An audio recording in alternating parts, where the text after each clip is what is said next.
Hi, my name is Romain Assou and I'm in charge of the business development for the Partech Africa Fund. Partech Africa is a €125 million fund launched by Partech with support from high-level institutional and corporate partners.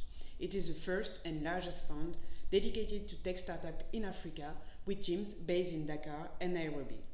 Our key motivation is to invest in entrepreneurs that use technology to address fundamental issues on the continent and create large Pan-African opportunities. Besides providing capital, we also interact weekly with our startup to support them in their strategy and in their operations. We also offer support via our extensive worldwide network of corporate partners. So, how can startups and corporates work together? Well, I let my colleagues Tanguy and Nico share their insights. Hi, my name is Nico. Hello, my name is Tanguy, we are from Partech, and this video is to introduce you to the report we wrote about the relationships between big corporates and startups. Actually, Partech has 35 corporate LPs,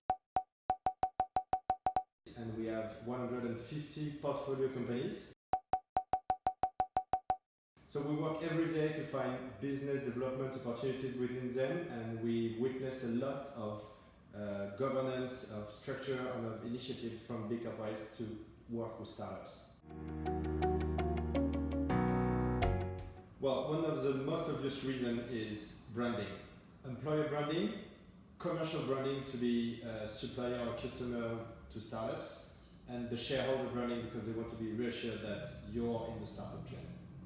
Secondly is general knowledge, so awareness of the corporate, of new techs and new trends.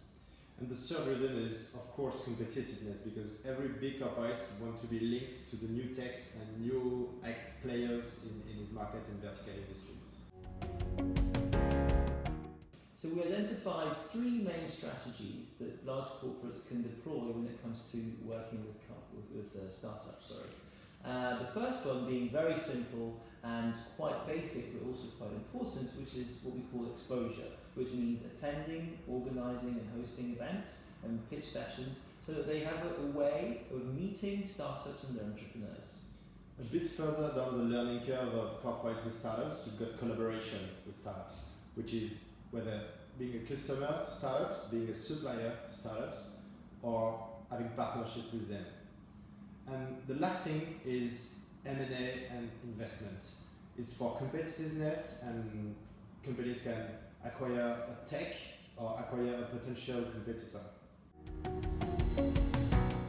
So once you've defined the answers to the why and the what, it's time to implement the decisions that we've made. So we have found that it is fundamental to put in place the appropriate KPIs and internal processes without which you're destined to fail.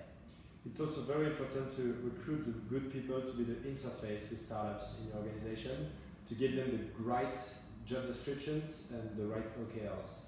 Another thing is, a bit more generally in the company, you need to implement the culture of startup, prove people that startups are not exactly companies like the others, and be sure that the processes and the tracks you have in your organization are adapted to these companies.